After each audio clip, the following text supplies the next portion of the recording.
And something interesting about me, I think my entire family finds it boring, but I'm an avid fan of Lewis and Clark, so my spring break is different than my kids and my wife, so I will be going on my own, flying to St. Louis, driving to Omaha, and stopping at 45 different Lewis and Clark sites. That's very cool. So, Mark, I think we're getting feedback because you have both on right now, which is a good sign. No, we can't hear him. You might want to go back to the phone. Okay, Courtney, how about you? You have to unmute.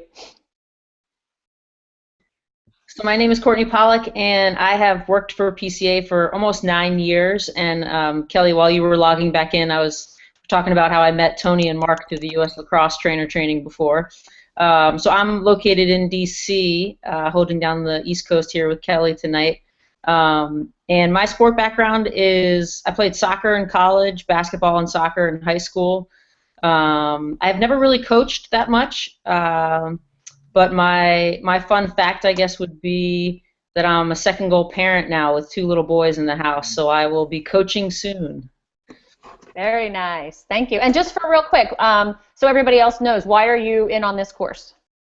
Yeah, so I'm the director of product management for PCA, and I oversee a lot of the work we do with workshops, and this is an awesome development for PCA that Kelly's created this course, and just wanted to go through it so I know firsthand what it's all about, and how we might be able to utilize the similar type of format for other initiatives we have as well. So, cool, thanks. Psyched you're joining us. Thank you. All right, Lise. I'm in San Diego. My sport, I played some netball when I lived in England, and horseback rode quite a bit. But now my reason for being with PCA is I helped found a school that was based on social and emotional intelligence here in San Diego, which was wildly successful. And now I'm involved with the Aztec Rugby Club. We have about 1,000 unique student athletes, and we are trying to use the values and tenets of PCA and bring it to our coaches, and hopefully I can help bring it to other coaches in the area. Cool. I'm going to steal your fact because that was my fact. I'm a new dog owner as well. First time in a long time. I've been working on my husband for about 20 years to get a dog, and I finally won. So me too. Isn't it a good victory? It's wonderful. I hope you enjoy it as much as we do. I'll let you know in a couple years. Yeah. Okay, Mark? Am I good on audio now? You are good. Yes. Yeah. Okay. Well, hi, everyone. I'm Mark Howard. I'm from the Milwaukee, Wisconsin area. That's where I am now. Originally I grew up in the Chicago area. And in high school, I got to play lacrosse and football and a little bit of basketball. And played that at the club level collegiately, and then for a lot of years in Chicago after that, until one thing happened to me as I got old. So, I'm not as fortunate as Tony where I can still play lacrosse at the Masters level, but I'm jealous of you, Tony. I have kids of my own. I have an 8th grade boy and a 6th grade boy that both play sports. And I've been a high school lacrosse coach for several years. And then when my kids grew up, I started coaching them. So I went from high school varsity to 2nd grade boys within 6 months. Yeah, so it's kind of a cool transition. And so right now I'm presently the boys youth director of a large youth lacrosse organization. I've been doing that for several years. So I get to coach a lot. I met Courtney and I met Tony before. I'm a trainer for the U.S. Lacrosse Coaching Education Program in my 3rd year of that. And I really, really enjoy that. So that's where I got a lot of the exposure to actually the meat and potatoes of the Positive Coaching Alliance material. But I did go to a couple clinics before this years ago when I was a coach. So I really do enjoy it. I really get to be a practitioner of the PCA material and double goal coaching, and I'm excited to be here.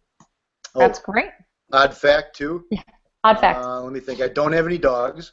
I'm not getting one soon. And I am a mixed martial artist, believe it or not. You would never believe it. That's very cool. Thank you very much. You bet. All right. As I said, I always remember the silly facts people tell me, and I forget totally what sports you coach and what you play, but I'll remember that. All right. So what? Yes. Would you mind, since I was on the call last time, even though I couldn't speak, I have a conflicting meeting. So if you're going to go through the same material, would you mind if I duck out? Not at all. Because I loved it. You couldn't speak, but that would be great. Not a problem. Okay. Thank you so much. Sure. Nice meeting everybody. Yep. So yeah, we had some technical difficulties last time. We had some people that were here visually and not audio, and other people that were here audio and not visually, and Lise joined us by chatting the entire time, and she could hear and see all of us, so we couldn't figure out what was going on with her, but it worked. Okay, let me just explain the format, the way these Hangouts work. Obviously, you guys all got on, which is, you passed the test right there, because sometimes that's the hardest part. Let me just ask you real quick, do you have any questions right now with the way the format of the course is going? You guys both, I think, have learned how to post things on the wall, all three of you have. Any difficulty with that? Are you having any trouble seeing anybody else's posts, or is that confusing, or does that all seem to be working out fine? Thumbs up if it's fine, thumbs down if it's not. Thumbs up. It's all good? Okay. The reason that we put this course together was because we had so many chapters around the country that were growing so rapidly, and we needed to train people quicker than we were able to do. In the past, we've had Eric Eisendrath and Ruben Nieves, who I think you guys have probably met through US Lacrosse.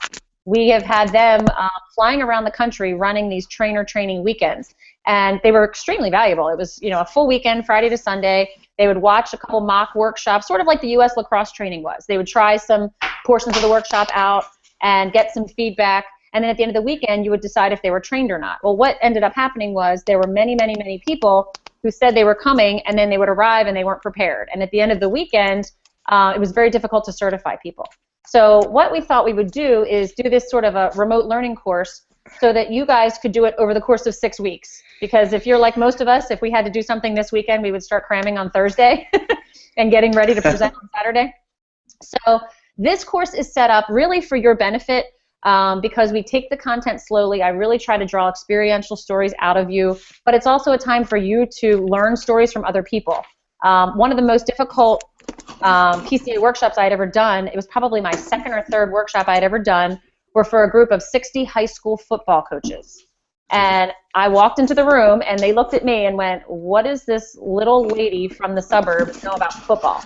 And probably 3 or 4 days before that call, I called every single one of my friends that ever played or coached football, and I said, I just picked their brain for story after story after story. And I spent that entire workshop stealing other people's stories, other coaches' techniques, and it was extremely valuable. It was a great workshop, and it had nothing to do with me, which was fantastic. So I just encourage you as much as you can to read others' posts and share your stories as much as you can. Since you guys, this is actually kind of nice because all of you, Mark and Tony, I know, you guys are already presenters. You're already doing this. And Tony, I got to see you down in when we were down in DC too, and you guys both have a great, I'm sure Mark too, you both have a comfortable style in front of an audience. So what I'm going to do with this call, just real quick, the last group I went over the SMaC recipe. Are you guys familiar with the SMaC recipe? I'm not. Okay. What Jim Thompson did was put together what he called the SMaC. It's systematic, methodical, and consistent. It's from Jim Collins' book, Good to Great. And I think I emailed it to you. It was probably one of the attachments in an early on email for the course. But it's 11 steps that we feel as PCA trainers, if you can hit every one of these areas, you are going to just give a great workshop. So what I wanted to do is just go through them real quickly so that you kind of know where we're coming from and what our goal is at the end. And if you have any questions, stop me. But I'm just going to go through them pretty quickly. And some of them I'm going to stress more than others, and some we're going to talk about tonight. So then what we're going to do is I'm going to give you a little mock presentation of the first 10 slides, sort of what I do, and talk a little bit about, the whole theory behind doing these workshops. And then at the end, hopefully we'll have time. We started a little bit late, but hopefully we'll have time for you guys to give a chance to kind of give your PCA introduction, because it's one of the most important parts of I feel it's the most important part of the workshop. The first 5 minutes, how you introduce yourself, and that and the interactive activity you do, I think are equally as valuable. So if that sounds good for everybody? Yeah. Does that sound good? Okay. Sounds good. Okay. So the SMaC recipe, just to let you know, the first one, knowing content cold. And you guys know from US Lacrosse, The more you know this content inside and out, in the workshop, in the trainer course, the questions are meant not for you to regurgitate what is the elm tree of mastery, what is filling the emotional tanks. It's for you really to learn the tools and to pull your experience into it. Because at a workshop, reading the slides and knowing the content is important, but being able to take it and make it real for the people in the audience. So not only talking about filling up the emotional tanks, but telling a story about where it was so crucial that you filled the tanks of the players you had. That's what they're going to take with them, and that's what they're going to remember. The second one is reaching out to the partner ahead of time. Now let me ask you, as trainers, U.S. lacrosse trainers or PCA trainers, what's some valid, really, really important information you want to find out 3 days before you go into a room to present a workshop? What do you think is like 3 of the most important things you want to know? I would say make sure exactly you know what equipment is provided, how many people are going to be at the clinic, what their background is, you know, the experience level, so you can kind of maybe tailor or gear our clinics a little bit towards your audience, know your audience a little bit better would be one. Good. Great. And I find the spreadsheet that we get most valuable. It says everything about who signed up, all their vitals, and that heads off a lot of issues. You know, whether you got a room of inexperienced or you've got that. The most challenging is people who've never coached lacrosse before with people that are high school, you know, collegiate guys. And gals. How are you going to mix them together to make this a profitable experience for all of them? So really knowing that spectrum of coaching experience in the room. Okay. And, all right. And that's a good difference right there, since you have the you two from U.S. Lacrosse on, that when Kelly walks into a room to do a workshop, she has no idea, well, who's going to be there, because the big difference between the U.S. Lacrosse clinics and this is the individuals are signing up for those versus a lot of times someone's telling them they need to be in a seat for something they don't even know what they're about to attend. So that's a pretty big difference, and all the more reason I think to do what Mark said is, you know, at least try to get from that main point of contact who they think might be there, whether or not that's who actually shows up. Right, and that's a great fun icebreaker too. Is just to find out in the room. You know, get the people standing up and say, hey, all the experienced coaches on this side of the room, all the inexperienced on this side, or all the people that have to be here over here. You know, and that's okay. Put them on the spot. Yeah. And I think that's a good point that Courtney brought up, and that's what I was going to say. My very number one question I always ask to partners is, why did you even bother to partner with PCA? Because different than U.S. Lacrosse, as Courtney said, they signed up. They want to be there. They're an active audience. A lot of times, you know, Southampton Little League will say it is mandatory for all of you coaches to spend your Monday night after a long day of work in this workshop for 2 hours. Now, I want to know beforehand, why does Southampton Lacrosse think, or lacrosse or softball or whatever it is, think that's so important? And that's a question that a lot of trainers, when you're new, a lot of times you want to know, what's the room like? What's set up? Do I need speakers? Do I need, you know, a laptop? Whatever. But even more importantly, I have had so many times when I've gone into a workshop and the partner ahead of time has said, we've got issues, and, you know, hazing is a problem, or our coaches are really getting a lot of flack because they are being so negative and they're yellers and they're screamers, so I am armed and ready to go in there. Other times I go into workshops thinking, all right, this is going to be really tough, and the partner would say, you know what, we have some of the most fantastic coaches, greatest kids, the most supportive parents, and we want to get better. And your tone of the whole workshop is going to be completely different. So I think right off the bat, it's really important to know why. Why are they involved in this? And sometimes they say, well, my AD made us. And that works too. But it's just good to know. The next few are just, you know, things you already know. Arriving early and being game ready. And the one thing that I always say, and I don't know about U.S. Lacrosse workshops, but the one thing I think is sort of an eye-opener for me is when you've been to workshops. When, like, a lot of things that you guys probably do for U.S. Lacrosse are like an entire day on a Saturday. 90% of the workshops we do for PCA are 7 o'clock on a weeknight. And you do get that crowd that comes in after work. They're tired. A lot of them haven't eaten dinner. And it's one of those days where everybody's dragging. So it's even more important that you're game ready and your energy really has to flow, but you also have to be empathetic. And so I always start off by saying, you know, I know how it feels. I know what you're feeling like, and I just would appreciate, let's get moving. Let's get, you know, just try to up the energy level, because the last thing you need to do is be, okay, I know this is long. I know this is going to be hard. I've heard trainers say that too. I know it's been a long day. And you're like telling these people, like, you really should be exhausted and not interested in this at all. You know, I take the completely opposite approach. Like, wow, you're all here. This is great. I know you're going to get so much out of this.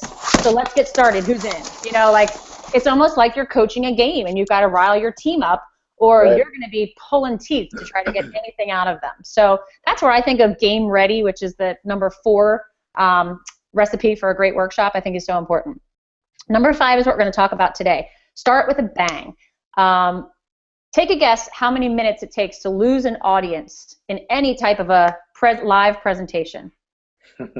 Gosh, first minute. Yeah. Yeah. They say 2 minutes. Yeah, you will either gain the respect or lose the respect in the first 2 minutes. So it's really important, especially because you've got so many fantastic things coming up at minute number 17. You can't lose them at minute number 2. So one of the things we talk about a lot in PCA is we've probably got about 4 hours worth of information in just the Double Gold Coach 1 workshop.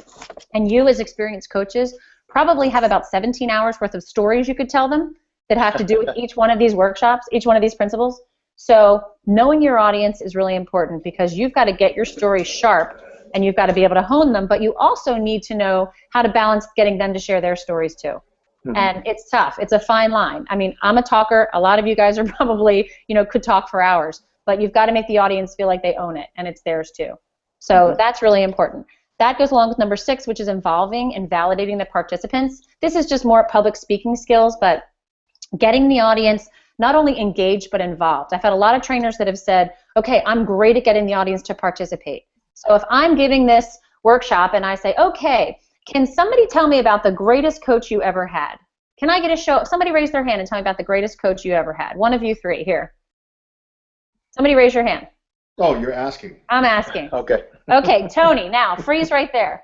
So Tony's going to sit here and tell me about the greatest coach he ever had. And we're in a room of 30 coaches. How many people are participating right now? 2. 1. Yeah. 2, okay. What are the other 29 people doing?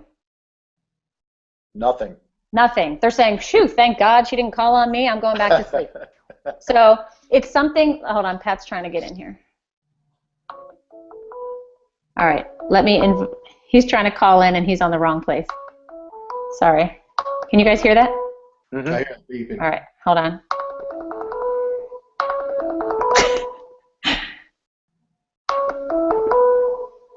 All right, I hear you. It's so funny. It doesn't matter how many times I say, just click on the link. It'll be really easy. People always call into me. Hold on. Okay, Pat, let me see. Click. Oh, there he is. Hey, there he is. Hello. Hey, Pat, how are you? I'm here. Good. We can hear you. Thanks for joining us. You bet. If I would have Sorry, we got answered the stuck in Hangout, traffic. that's okay. If you would have just called in right there and I would have answered you, we would have been on a completely different call. So Okay. that's why I always say just click on the link that I send and that can bring you right to this one because the one that you just called would have been a different place. So, Gotcha. okay. Do you just want to introduce yourself real quick so everybody knows who you are and where you're from? We asked you who you are, where you're from, and the sports that your background is in. Okay. My daughter said I'm being too loud. I have to be quiet. The sports that you are involved in, either played or coached, and then one interesting fact about yourself so we can remember who you are. Would you mind letting us put you on the spot? No, you're fine. My name is Pat Pelican. I'm from Rosenberg, Texas, which is right outside of Houston, Texas. I coach at Lamar Consolidated High School. This is my 24th year. I've coached tennis, basketball, football, volleyball, and softball. Currently, I'm the head volleyball and head softball coach. So I'm strictly dealing with girls in the high school realm. I've got 2 sons and a daughter, so I've coached Little League Baseball, Select Baseball, and softball, select softball, as well as volleyball and flag football, and basketball, whatever they want to play. So I coach high school as well as youth sports. I'm married. I'm originally from Louisiana, and my wife's from Iowa, and we met in Rosenberg, Texas at the high school. She's a Spanish teacher, and we settled in Rosenberg and have 3 kids. One interesting fact is we love the outdoors, and I love to cook. Made 30 pounds of boudin yesterday. 30 pounds of what? Boudin, it's a Cajun delicacy, Oh, okay. like a stuffed sausage. Okay. See, I've never been to Louisiana, so I don't know. Thank you for sharing that. I appreciate that. we're going to keep going, Pat, but this is recorded, so later on you can watch the first part that you missed. So Okay, if that's okay with you. You bet. All right, so we're talking about the SMaC recipe, which is the recipe 11 steps to presenting great PCA workshops. So we're on the next one. Most of them are pretty obvious, but the next one is about the book. One of the things we do at all the workshops is we have a book available for all the participants, and the partners have paid for these. And one of the complaints we've gotten back from partners is that the trainer doesn't use the book enough. They've put the money out to make sure that everybody has this resource to take with them, yet the trainer doesn't see it as valuable or doesn't ask them to open up to this page or check it out. So one of the things that we really like to do, and I do a lot, is even if it's on a slide, I say, okay, you know what, you might want to turn to page 24 because it's not a workbook where they fill in information, but it does have big margins. And I always say, you know, flip to the page just so you can see where I'm at. Or, you know, if you have this, circle this paragraph, and it just makes them use the book as a resource. So I think that's a great thing to do. Number 8 is hone your stories. We talked about this again. One of the biggest problems that new trainers have is keeping it to an hour and a half, not usually 90-minute workshop. It's very, very hard to do. Even when we say a 5-minute introduction, sometimes it goes for 20 minutes, and then the person says, "Wait a minute, where did my hour and a half go? You know, what happened?" So honing your stories, and with that and these hangouts for the next couple weeks is going to be a chance for you to bring up a story. I'm going to say, okay, does anybody have a good E-Tank story? And sometimes it feels funny just saying it in front of the crowd, but it's really important that as many times as you can to tell your stories, because if you tell them to yourself or you tell them in front of the mirror, you're not going to get feedback, you're not going to get a chance to ask the audience, and even just asking the audience questions takes up time that you have to build into your presentation. So something to remember. Number 9 is address the role of winning.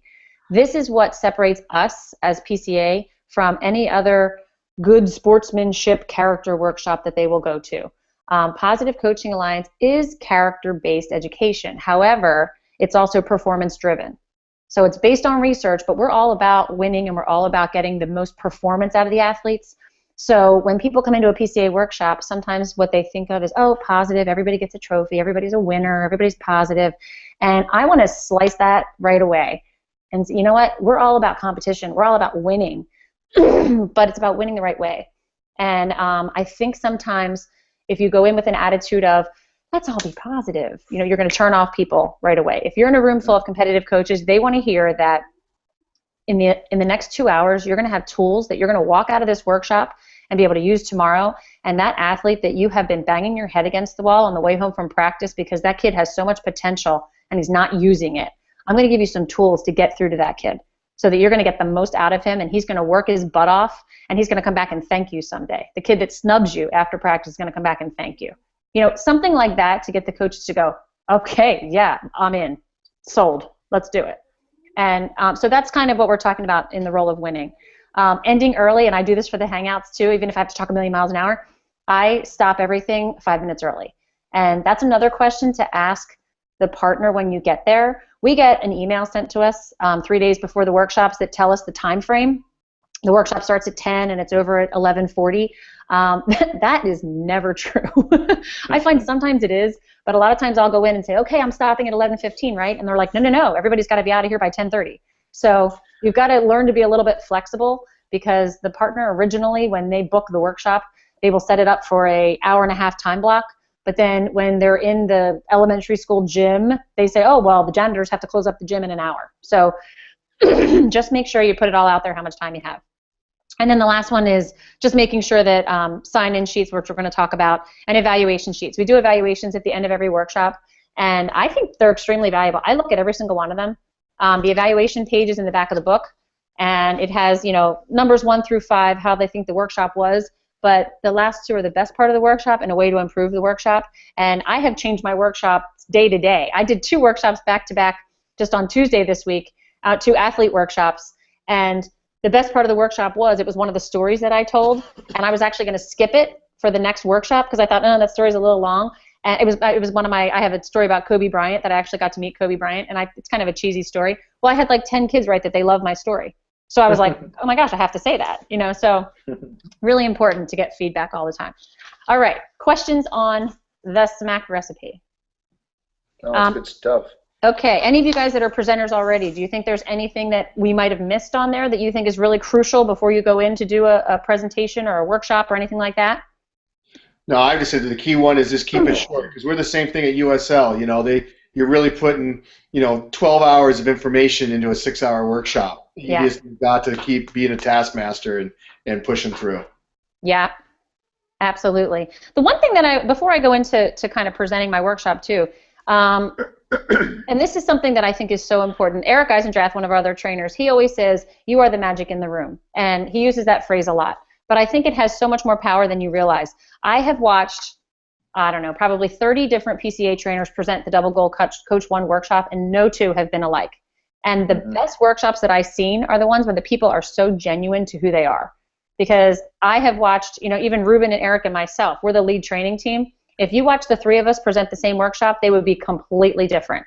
There is no way that Ruben can jump around a room like I can in a workshop. He would look ridiculous if he tried to do that. But there's no way that I could tell stories like Eric Eisendrath can. And there's no way that I can ask questions as concisely and get as much out of my audience as Ruben can. So I take parts of their workshop that are important, but you have to be genuine and true to who you are. And there's some other trainers that are, I always say it's great to be engaging and energetic, but you have to be genuine. And there's some of the most fantastic trainers I've ever seen that are just low energy people, but they're so intriguing and they're so interesting in the way they ask questions. So when I talk about high energy and energetic and getting everybody involved, I don't necessarily mean bouncing off the walls. I mean, make it something that they cannot wait to hear what you have to say next. So I'm just putting that out there because I'm a high energy person. I don't want you to ever think that you have to do what I do. I'm just going to share with you what I do because it's what I do. Does that make sense? Yes. Okay. All right, let's get started. So I'm going to go through the first 10 slides. I'm going to tell you a little bit about my background, a little bit about my story. Feel free to stop me along the way, but I'm going to treat you like you were participants in my workshop. So if I ask you a question, just assume the role of coach, and you can be coaching whatever you coach and answer however you want to. But I'm also through this going to kind of stop and say, all right, now this is a note for you guys as trainers that you won't. So you're going to be like in role and out of role. So you're going to put your coach hat on and your trainer hat on all at the same time. All right. And I can do this. We've got 20 minutes left. All right, first of all, I don't know if you guys have this up, but here's the workshop in a nutshell. One of the things that I always do, this is the opening slide, but I always start off with this slide right here. And I don't know if you guys are familiar with this at all, but if not, Courtney's the one to ask. This is our new process of signing in. And the people that are in your workshop have no idea this is new, so you don't necessarily have to tell them that this is brand new, cutting edge technology. Just this is the way it is. When the people come into the workshop, I have this slide up. So people that are sitting there in the room, usually you've got a couple people, it kind of cuts the awkwardness of the conversation when you say, hey, while you're here, if you could get out your smartphones and you text this number, 650-763-2405, you're going to text, here's the subject matter that you're going to put in the text box. You're going to put in the number, and I usually go in, every workshop, I go in and I change it to, you're going to get a text actually sent to you that has the workshop number for each workshop that you do. I'm not going to go into too much detail about this right now because we're going to explain it later when you actually become trainers, but I just want to let you know it's out there. We have an app on our phone that we've downloaded, and we can see what the number corresponding to the workshop is. So we ask the participants to put in the number sign, number of the workshop, which my daughter said, Mom, it's not a pound sign, it's a hashtag. So, depending on my audience, I say, okay, hashtag 432. Your first name and last name and your email address. And then that information gets sent directly to PCA. You get a confirmation text sent right back to you saying you're in the system. And it's just a real quick, efficient way to get you all logged into this workshop. So that's actually really cool. We just did that recently, and Courtney had a lot to do with that, and it's really cut down on the paper trail and the mailing sign-ins back and forth and the terrible handwriting that people have when they try to sign in for workshops. So taking care of all those things. So then after we do that, the next slide that I have on my workshops is the introduction. So what I start off with right off the bat is this.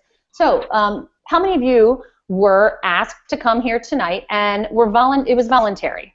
How many of you were volunteered to come here tonight? How many of you, okay, and then they raised their hand. How many of you was mandatory for? And they raised their hand. And I said, okay, those of you that are raising your hand right now, that's exactly where I was. I had to come to a Positive Coaching Alliance workshop back in 2009. I was coaching youth lacrosse, and I was also a third grade teacher at the time, and I was coaching my daughter's third grade lacrosse team, and I was told that in order to be a coach, I had to come learn how to be more positive. Now, at this time, I had been a competitive Division I athlete in 2 sports. I was sandwiched in between 2 brothers on either side of me, so you can understand my life was pretty much all about competition and survival as a kid. And when I first started teaching, back in 1993, I got my first teaching job, and I was so excited because I finally got a chance to go to elementary gym class because I thought it would be so much fun to go back with my kids. And what I found, going down to the gym on the first week of school, very first thing that the gym teacher told me was that today in gym class we're going to do a game called snowball fights, because dodgeball was what they used to call it, but dodgeball is way too competitive, and we couldn't do that anymore. So now instead of dodgeball, the kids had to throw pom-poms back and forth to each other, and if they got hit, they had to stand there and freeze like a snowman. And basically it was freeze tag. And I said, well, where's like the big loser's jail that you went to? And he's like, there can't be a loser's jail. That would hurt the kids' feelings. So, okay, this is my first week of teaching. So then I decide, I'm 3rd grade, I'm teaching multiplication, and I do these multiplication races. And I had a kid crying on the floor the very first time I did a multiplication race because he lost. And I just kind of froze. Like, I hadn't seen a kid cry because of a multiplication race that we had done. So then I go out to recess with the kids later on in the week, and I look out on the playground, and none of the kids were playing any sports out at recess. Now, this was 1994. There were kids running around playing on the playground, but when I was a kid, there was kickball, there was softball, there was soccer, there was all these things going on. So I said to one of the kids in my class, who I knew was a football player, I said, Timmy, how come you guys aren't playing football? And he said, well, there's no coaches. And I said, what do you mean no coaches? And he said, well, how do we know who's on what team? And I said, well, you just pick teams. And he's like, oh, we can't do that. That'll hurt everybody's feelings. So I'm thinking, already these kids are being taught that they have to have coaches, they have to have referees, they can't hurt anybody's feelings, and if you lose, you cry. So this was my first experience kind of coming out of that. I was an athlete, I was very competitive, I had to fight for everything I had, to now this was the generation I was dealing with.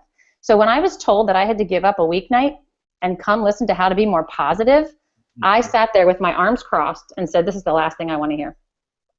And Mike Harris was a trainer at the time, and he drove for 2 hours to come down and talk to my group of coaches. And the very first thing he said was, how many of you like to win? And I'm going to ask you that. How many of you, I'd like you to stand up if you like to win. Now you guys can stand up if you want to. But, all right, you're standing up. I can tell you're all standing up. Right. How many of you have coached undefeated teams every single season that you have coached? Stay standing.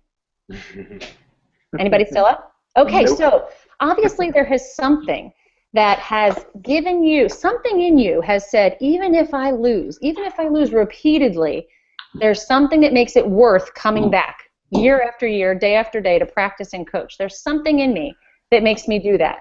So we're going to talk a little bit tonight about where that came from. And we're going to talk a little bit tonight about this title of this. This is called Winning and Life Lessons. The winning is what we all want to do. The life lessons is what's inside of you that makes you come back day after day, even if there's a loss. So we're going to get started today. And now this, just for your sake, there's 2 different videos that you have a choice of. This is Kevin Durant. We try to keep our workshops as timely as possible. Kevin Durant was the NBA Most Valuable Player. His is very short. And the only I think Kevin Durant's clips are great. I use them a lot in our athlete workshops. However, I think some of his clips are a little difficult to understand. However, if you're talking to an inner city, African-American audience, people like that would be able to really relate to Kevin Durant, I play his all the time. And he talks about how he wanted to be, his dream was to become a rec league coach. So I'll use that clip. I just think it's a clearer, easier video to show the Steve Young video. And I think you guys could probably There's a couple of coaches that see hear that. That's how you model, in my opinion, all those concepts. So I think my coaching who are parent volunteers. All right. Has anyone ever coached at a very high, like a collegiate level or beyond, and then gone back to coach high school, and then gone down to coach youth? Has anybody ever coached in that order, similar to me? Yes, I started coaching right out of high school. Right out of college. I got a job coaching college basketball. I was thrilled. I thought I was like the hottest thing going. Then I find out 2 weeks into the season that the reason they hired me was because I was a female, and the male varsity college coach wasn't allowed in the locker room. So here I was like, I'm coaching college basketball. I thought I was great, and I found it was just because I was a woman. But nonetheless, I was a college basketball coach. And as the years went on, I found myself coaching from college, and then I went to high school lacrosse, and then I went to coaching 6-year-olds in soccer. And if anybody has ever gone in that progression, for me, it was a demotion. It was definitely not something I was proud of saying. But as I coached, I realized how much power and influence I had with these little kids. And when you hear someone like Steve Young, who is an all-star in the NFL, say that he credits a lot of his success in sports and his attitude toward his first couple he has been coached by the best of the best, and he credits it to some of his first couple coaches. I'm going to ask you, did any of you have those first couple coaches that influenced you? What I'm going to ask you to do right now is this. I'm going to ask you to stand up when I tell you to, and we're going to create a timeline across the room. So here's what I'll do. In a big room, everybody will stand up, and we're going to make a U-shaped semicircle facing the screen. If you've been coaching for 0 to 5 years, you're going to start over here, and the timeline's going to continue 0 to 5, 5 to 10, 10 to 20, 20 plus, and if you've coached more than 20 years, we're all just going to bow down to you, and you can just sit out in the hallway because you probably don't need to hear any of this.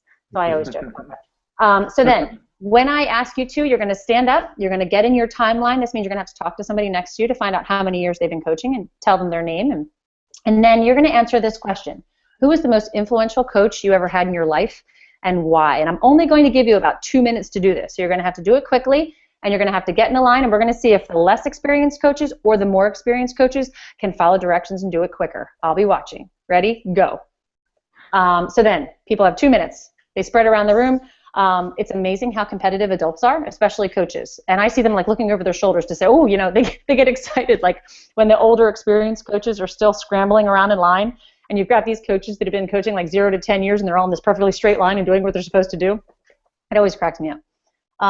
So they take a few minutes to talk about the most influential coach in their life. Now, could I just have a volunteer, one of you guys, just share like a real quick 30-second story?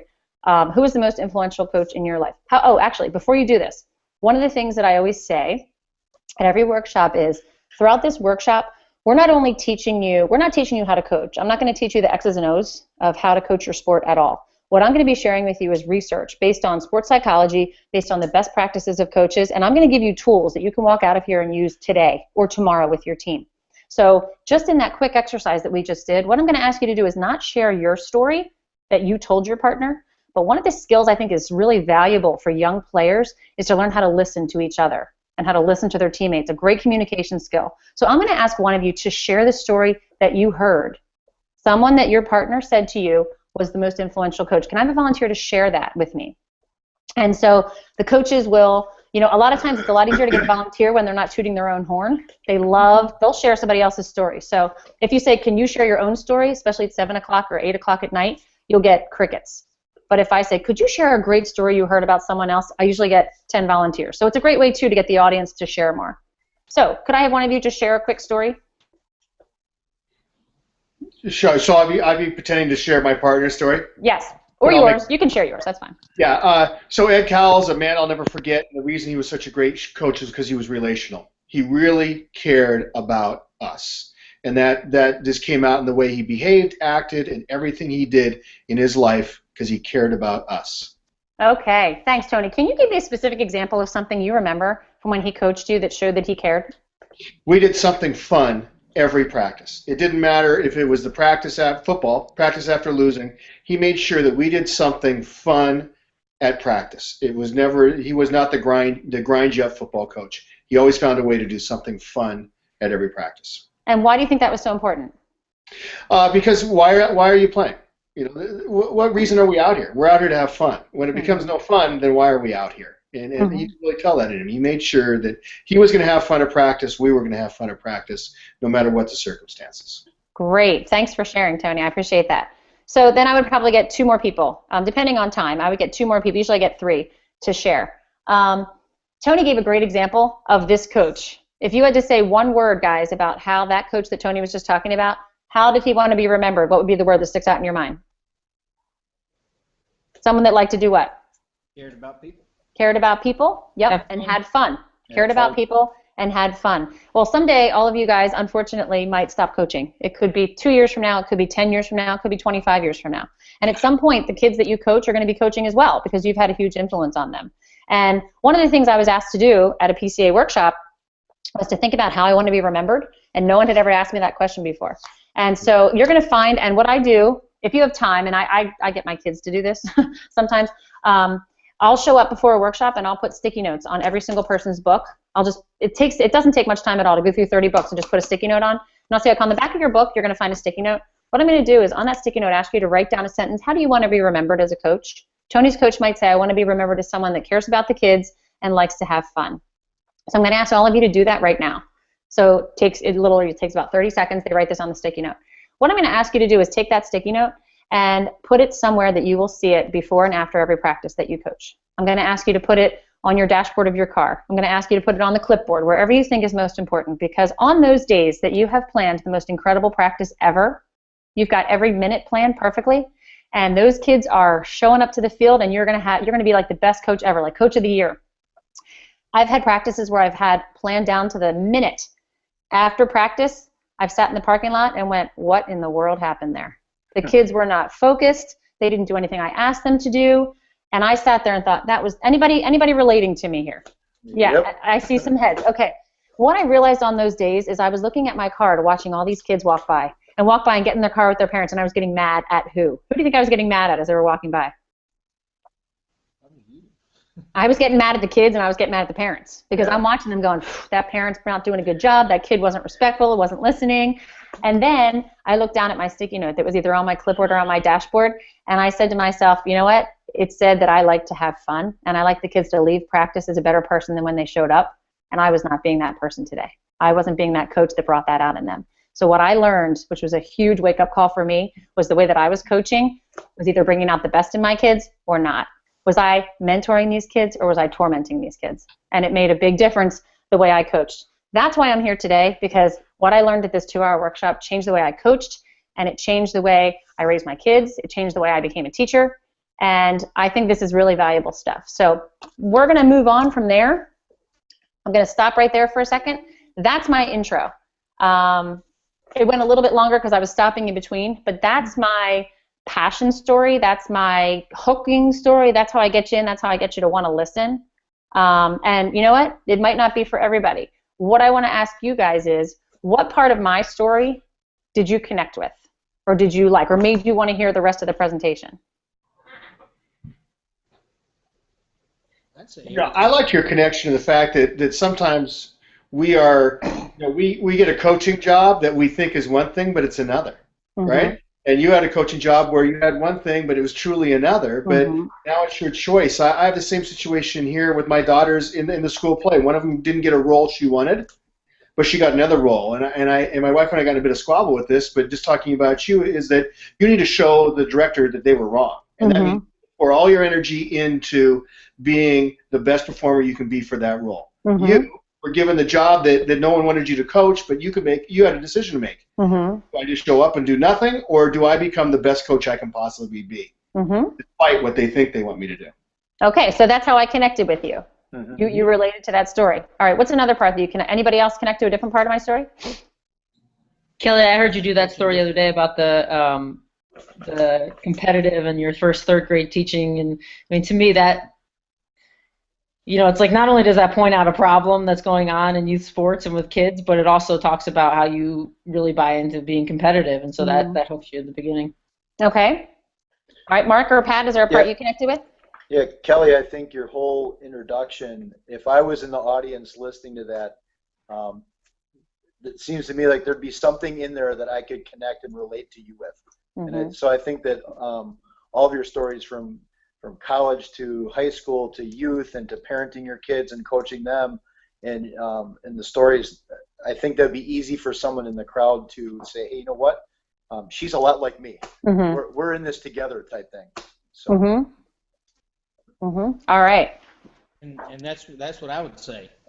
Hey, you're walking in my shoes, or I'm walking in your shoes, because I too started out as an elementary teacher and went from running intramurals at college to a high school coach to eventually coaching youth. And so everything you just said, and that's kind of like what I've learned through PCA. When I went to my first one, I was like, wow, who's been talking about me? Yeah. This is kind of the same alignment. So it was very,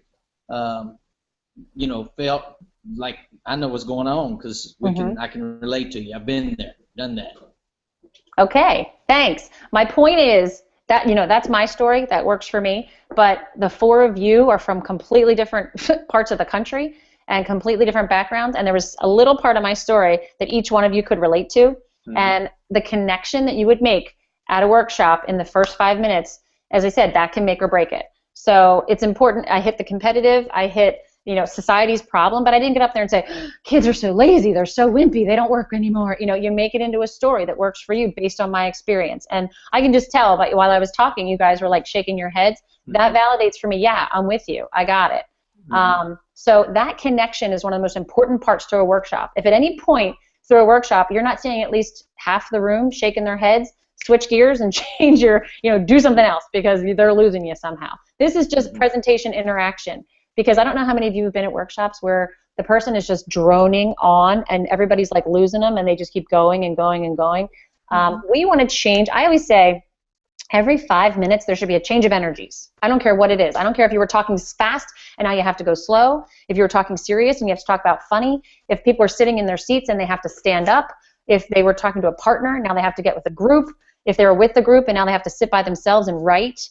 Whatever you need to do, every 5, at least 10 minutes, if you can't do every 5, but at least every 10 minutes, have them switch their energy in a different direction. That'll keep them engaged and that'll keep the workshop exciting. So if you guys, right now, we only have about 4 minutes left. These next slides, I can go through these, but these are pretty self-explanatory. These are the slides. There's notes at the bottom of them.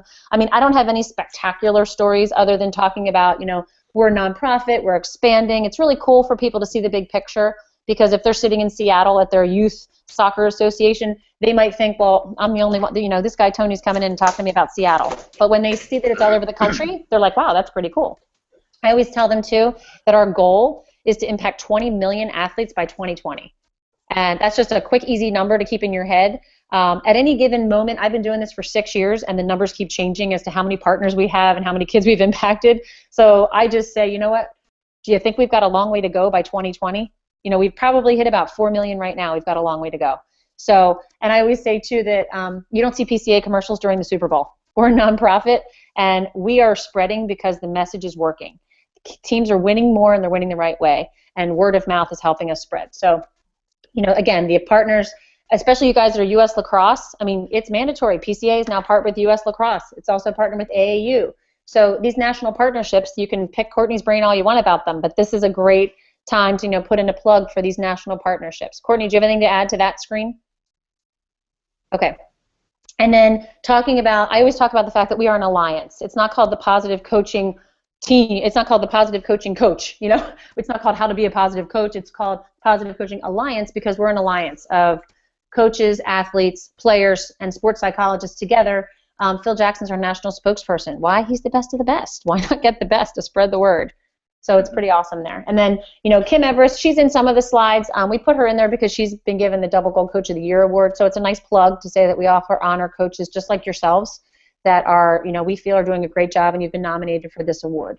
And then, this goes into the next slides where we talk about those life lessons. While those people are in that U shape in the front of the room, they still haven't gotten down yet. So they're still up. They've already talked about their most influential coach. They've already wrote it on their sticky note. They're still standing. What I would have them do then is say, okay, now what I'd like you to do is find somebody across the room that you don't know. So they kind of they go from a U shape to kind of a big smush in the center of the room. And I want you to share with them some of the most important life lessons that sports has taught you in your career. And then they, talk for a couple minutes about that. And then I'll stop them and I'll say, okay, let's see if we can come up with 10. And we just call out 10 life lessons that sports has taught us. And I always talk. This is where I wrap up these slides. That's where I'm going to wrap up for tonight. All those life lessons that you guys just said, and I assume you guys would say determination, cooperation, teamwork, persistence. All these things. And this is the truth. All the times I've ever done these workshops, nobody has ever said, I learned how to stop a soccer ball on a dime. I learned how to swing a bat better than anybody. I learned how to do the perfect bounce shot in lacrosse. Because when you hang up your cleats at the end of the season or hang up your goggles, what sticks with you are not the X's and the O's. What sticks with you is the persistence, the determination, and all those life lessons that are going to make you a better person. So that's how I kind of wrap up my intro. We do have a minute left, but I would love to hear if any of you guys wouldn't mind buying me a couple. Can I buy 2 extra minutes here? I'd love to hear some of your stories about what do you guys do, because I know you guys are great at involving the audience. In your first 5 minutes, is there anything that you'd like to share with us that you think is just one of your one of your best secret sauces to your presentations or ideas you have? Well, I could use one that I've used at other PCA double goal coach ones with U.S. Lacrosse in terms of an introduction. It's just nice and short. But one of the things that I've found success with is I'll ask everybody in the room to stand up and look at the people around you and treat everyone around you if you couldn't care less about them at all. And I'll give you 10 seconds to do it. You're on the clock. Ready? Go. So I'll give them 10 seconds, and of course it's dead silence in the room. People are looking around at each other oddly. And then I'll change it. I'll say, okay, lost the phone. I'm back. All right. I caught it. And then I'll say, okay, same scenario. Look at the people next to you. I want you to treat each other, act as if you're just run into a long-lost friend you haven't seen in 2 years. I'll give you 10 seconds. Go ahead. And I'll give them 10 seconds, and they're high-fiving and shaking hands and hugging. I've had people hug each other. Strangers hug each other in a clinic. That was kind of weird, but cool. And then I'll stop them after 10 seconds and ask them, what's the difference? And they'll kind of look around, and you might get some answers, but I'll just tell them, hey, this is the positive energy, and all I really asked them to do was just change their mindset. That's it. One thing, and it's that easy, and that's kind of a hint of what we're getting at with these presentations, is just a mindset change on how we approach coaching. I like that. Thanks for sharing that. Okay. Anybody else? You're muted, Tony, if you're talking.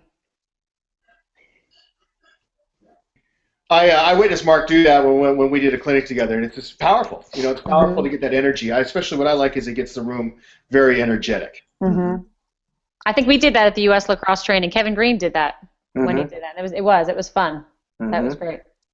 All right. Well, I'm not going to hold any of you up. I'll be on for a couple minutes if any of you have any questions. But that's the intro. Next week, we're going to start talking about the Elm Tree of Mastery. But what I'm going to ask you to do before we switch gears to the Elm Tree of Mastery is just really think about your life and who did influence you, because that's really powerful part of the workshop. Who influenced you, and tell the story.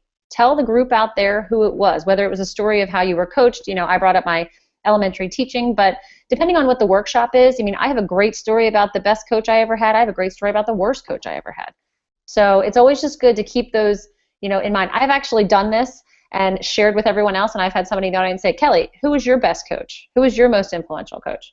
And the whole idea of mentor and tour mentor, I stole that from the course too when we did this. I thought that was a great, great term that somebody said, and it really stuck home, and a lot of people put that on the evaluation. They remember, when you left practice, were you a mentor or a tour mentor? So I think anything like that was really helpful. So I appreciate it, guys. I'm going to post the next 2 discussion questions for next week and some other videos. We're going to bring in Carol Dweck, who I don't know how many of you are familiar with her, but I'm going to show you some clips from Dr. Carol Dweck, because I think she, again, talk about mindset, literally. She's just really a big influence on a lot of the things we do in PCA. So I appreciate it. If you have any questions, I'm going to hang out for a little bit, but if not, have a great night, guys. And next week's Hangout is going to be on Thursday, or Friday again. Friday the 19th is going to be next week, and then unfortunately the 23rd, I hate to do it, but I'm actually doing a workshop on the 22nd, so I won't be here to do the Hangout. So it'll be the next Tuesday night, the 23rd, and then not till after January 6th. So thanks all. Nice to meet you. Great. Yeah. Thanks, nice Kelly. Thanks, everybody. Thank you, everyone. Yep. Thanks.